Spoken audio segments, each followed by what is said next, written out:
Hello, and welcome back to the 4th episode series of our show, The Newark Debater. Here we capture the brilliance and beauty of our everyday discussions. My name is Bradley Gomia, and today I'm your host. Last episode was about systemic change, which can often seem difficult and sometimes even outright impossible, yet never unachievable. Assistant to Executive Director Carlos Estacios shared his experience of debate, having roots in University High School and branching into the Newark Debate Academy organization. Ms. Rosenbaum also weighed in. Oh, wow. Actually, a lot of years. It started with Brent Ferrand, actually did. That's the founder of the Newark Debate Academy, right? Yes. He organized a group of students at Science Park. He was a teacher. And the students were actually competitive. And they came back with trophies, and they came back showing what they were made of. Throughout the years, he was able to expand the program, where it included not just Science Park, but different schools within the district. And I know you have another question regarding the different divisions of debate. Yeah.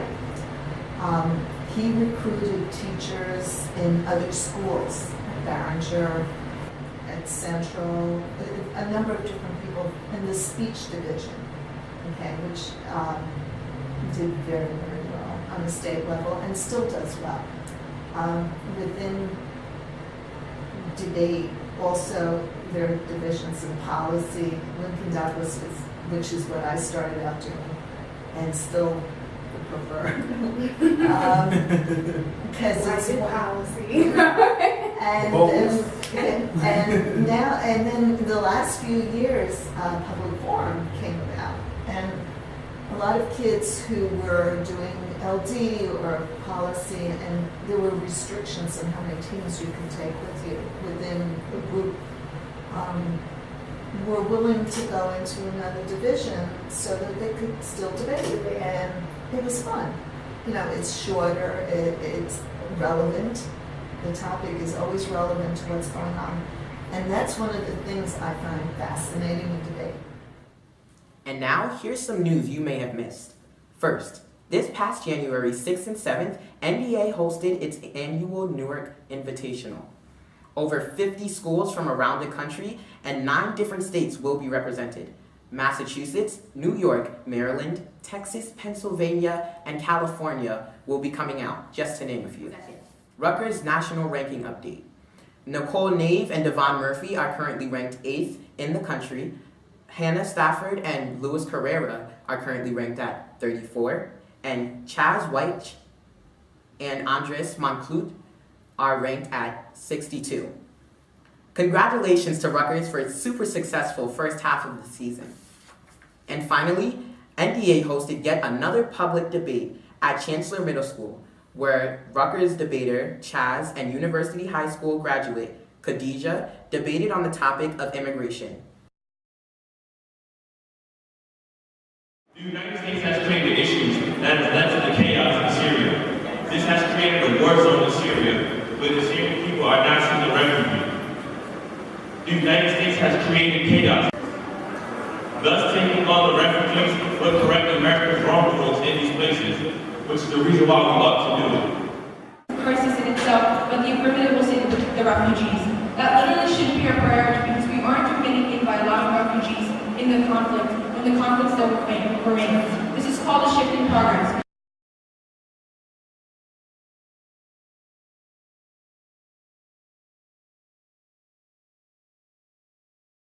Now on to our interview. I started debate because there was going to be pizza at a meeting, and I went with my friend, and it was great because we got free pizza, and I also met a lot of other people. And the pizza never stopped, but I continued the meetings only because it just interested me. It gave me a platform, it gave me a space to say what I want to say, how I want to say it, and everyone sort of had to listen. So that's what made me sort of stay in it for as many years as I did. Yeah. So, like, through all your years of debating, did you receive any mentorship or anything? Absolutely. Every single year, 7th to 8th, and 9th to 12th, I had around 3 different coaches. So a lot of different people who really helped me grow as a person, as a debater, and they really inspired me to keep at it, and they gave me that confidence in which they would always tell me that you're great, this is what you're supposed to be doing, your voice really matters, and that's what made me sort of stay. Who were these mentors? Like, yeah, so the first one was my science teacher, Miss Alvarez. She actually worked at science. And then I had Mr. Nazario. He was a teacher. He was my history teacher. And then my third was Kurt Shelton. He coached for university, and he also worked with the Newark Debate Academy for a long time. wow. Yeah. And now you're teaching yourself and stuff. What got you into teaching in the first place? Yeah, I didn't think that I would become a teacher, but I think it runs in the family too. All my parents, my mom was a teacher, my grandparents, so sort of always I taught a debate class in Luis Munoz Marin for a year. And that's what really made me sort of fall in love with the classroom aspect and engaging students and using debate as a tool in which we can make students better learners. So that's what really got me into it, and here I am. Yeah. And what are you doing now? Are you still teaching debate or? Yeah, well, I coach debate. I coach high school debate, but I teach right now English and drama. Oh, wow. And which is just as exciting as teaching debate, especially drama, because it's like debate all over again. Yeah, but like 10 times more. Yeah. Is there like a formula or something that other people can use to start doing what you do? Yeah, I think that's a good question. And how debate, is there like a certain way of teaching debate if someone wants to teach it in their own classroom? I think that there are 3 things when I first started teaching debate that really came to mind. One was having students know that they have a very powerful voice, because a lot of students don't get that and they don't know that just yet. The second is giving them topics in which they, at least in the beginning, which they really care about. So if you care about something, you're more willing to engage in it and give it a try because it's something that sparks your interest. And the third is sort of just teaching a very generic formula, as you were saying, in how you can create arguments. So I tell my students, whether it is you're debating in math class, English class, history class, or you're debating with your parents, there's always one formula. Every argument has a claim, it has a warrant, and has an impact. And if you know that for the rest of your life, you can always create a good argument, because a lot of students just stop at the claim part or the evidence part, and they don't take it a step further. And taking it a step further is critical thinking. So that is, I think those are the 3 ways in which, if someone does want to teach debate, that would be a good way to start. Yeah, and it's fun too. I've only been debating for like a year. Yeah. But I know there's been a lot of good things and a lot of, what do you want them to gain from the debate experience? I want them to know that, one, when I first started off as a debater, I got really tensed and stressed out about everything. And I sort of kept stopping myself, and I was sort of my biggest hindrance from really succeeding in the future. And I want them to get, mainly out of sort of my mentoring, is that everything is going to be okay. And it is sort of harder done than said to accept that, but I want them to sort of fully embrace the process, because when you leave debate, you don't realize it at the moment how much it's going to change you and how much it's going to change your perspective and your entire life, to be honest. But I want them to enjoy the process while they're in it, because you don't get that process again. You can't repeat those 4 years or those 6 years that you're in debate again.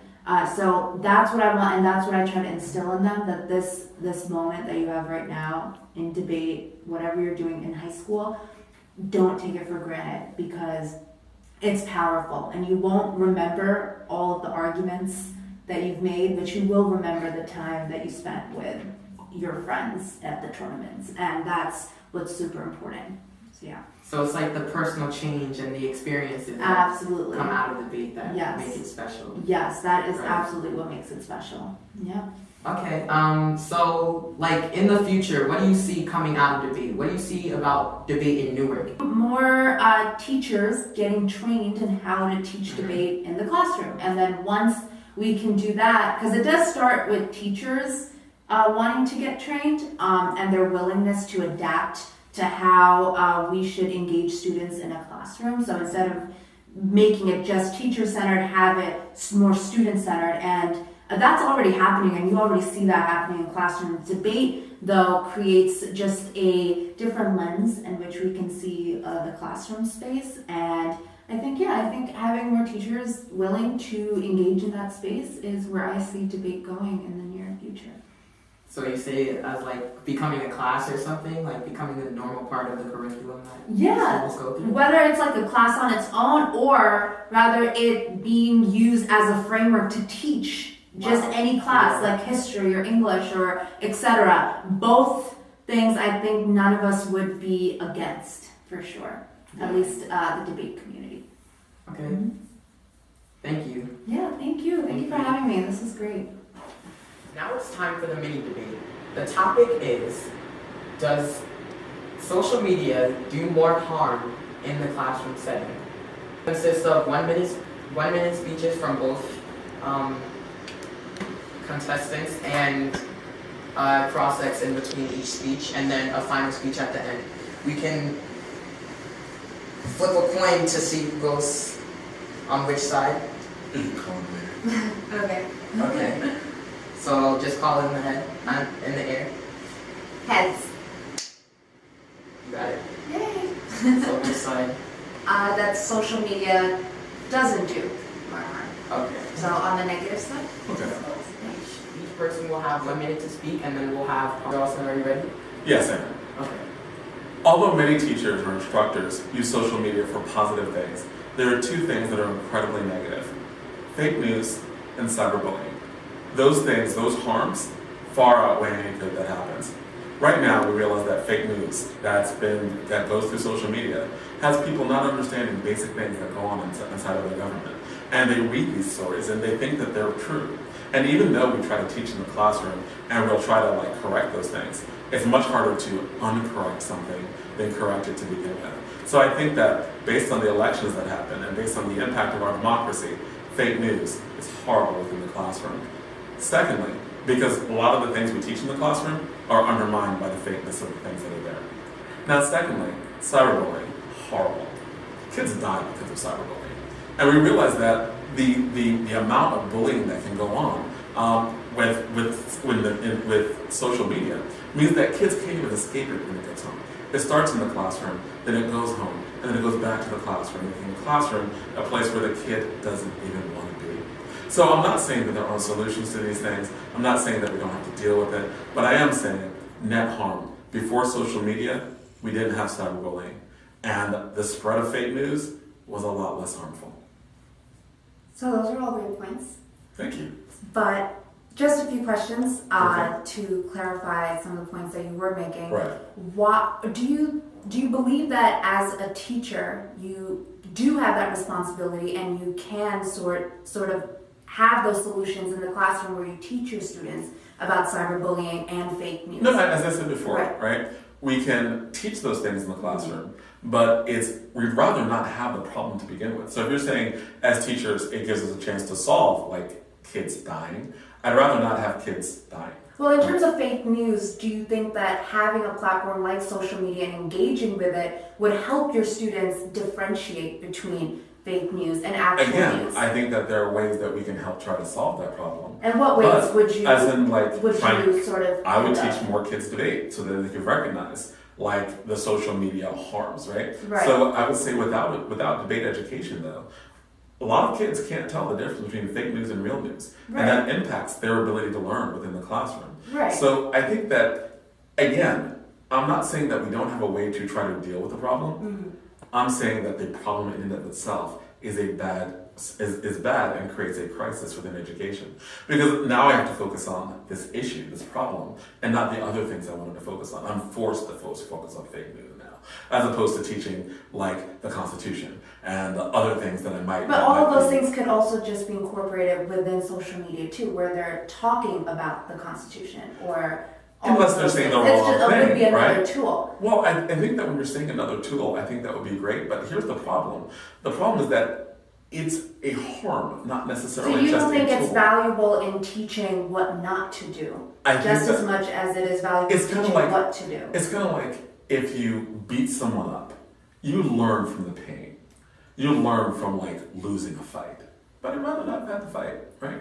I'd rather like have a situation where the fight doesn't happen. Alright, so now our time's run out, and now Shagun will have her next speech. Before we do that, wait, can we? Rolling. And now we'll hear from Shagun.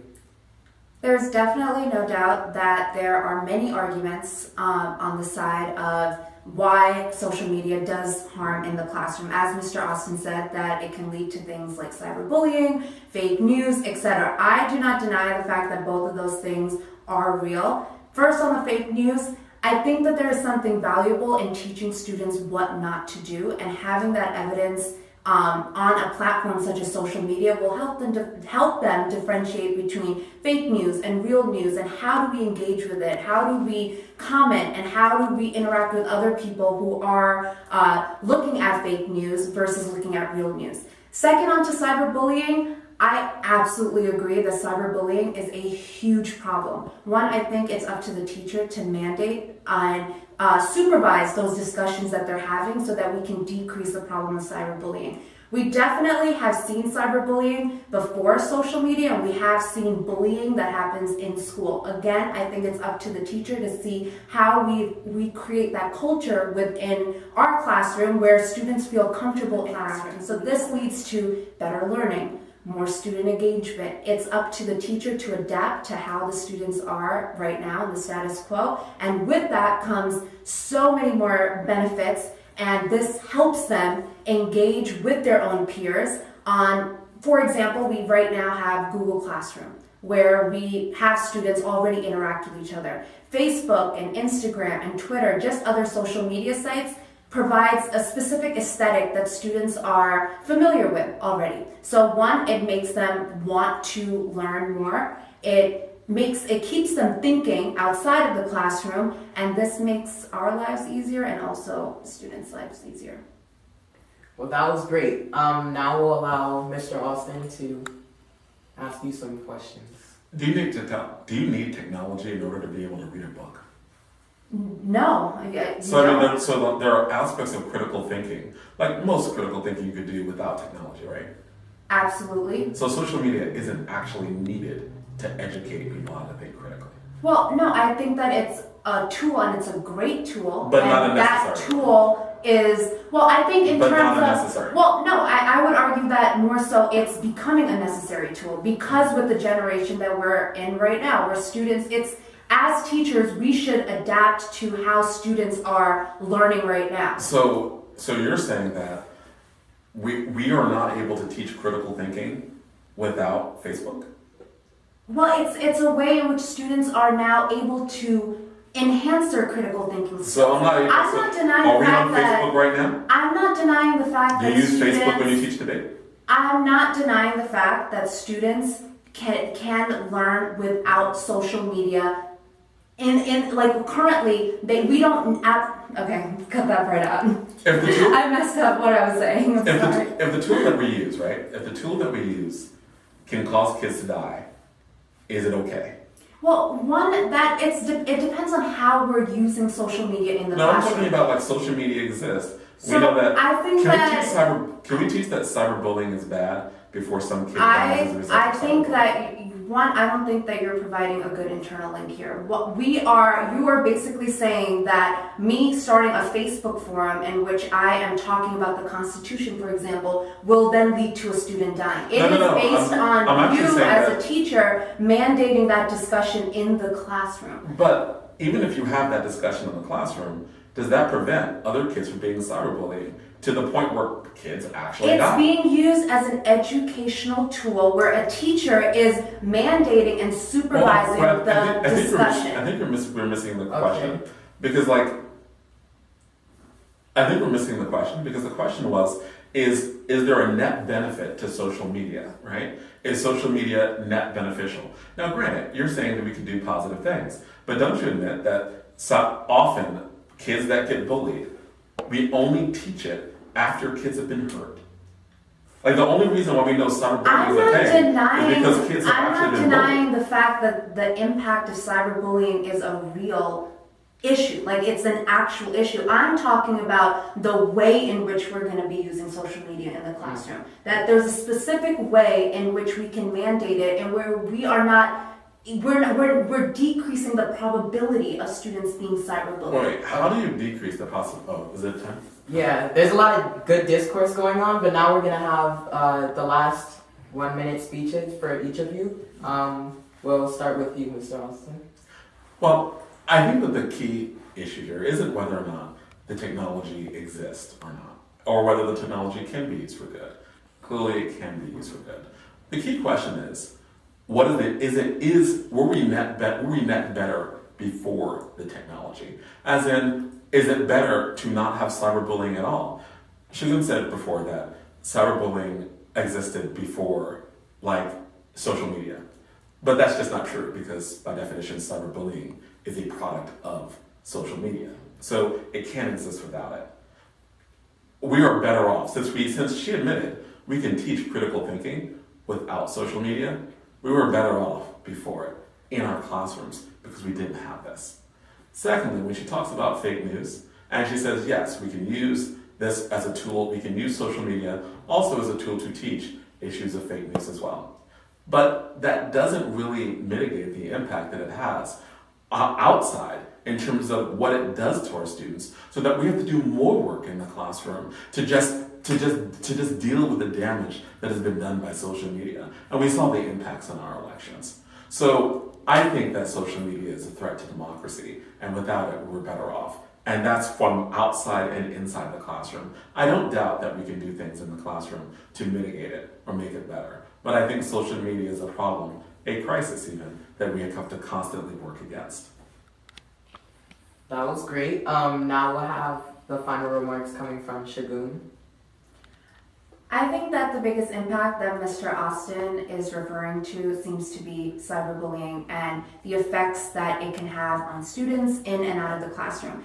I'm not denying that this is an actual impact that can happen. I am simply offering a solution in which we can decrease the chances of that happening. As a teacher and a facilitator in the classroom, it becomes our responsibility to make sure we're creating an open forum in which students are critiquing, they are problematizing the status quo, they are asking great questions, they are engaging within great critical discourse online, as they can have in the classroom. They are commenting, they are creating blogs, they're creating safe places. And we can do so by making sure that those discussions are being monitored and they are regularly being checked upon. So I'm not denying the fact that bullying can happen further as an impact. I'm just talking about that we have the responsibility to make sure that we're creating a safe space for our students. And that just leads to my impact, which is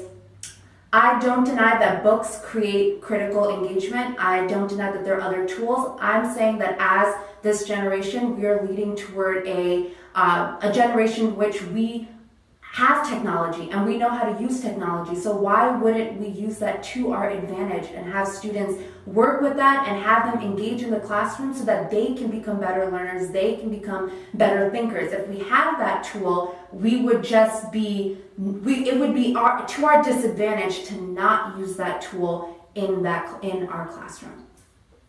Okay. Now it's done. Now we'll have you at home can actually vote on whether or not Shagun should win or Mr. Alston should win on this topic. We have two very good coaches in Newark currently. They're both former Newark debaters, and they obviously show a lot of skill when it comes to debate. Now you decide who wins. That's great. Until next time, you're watching The Newark Debater.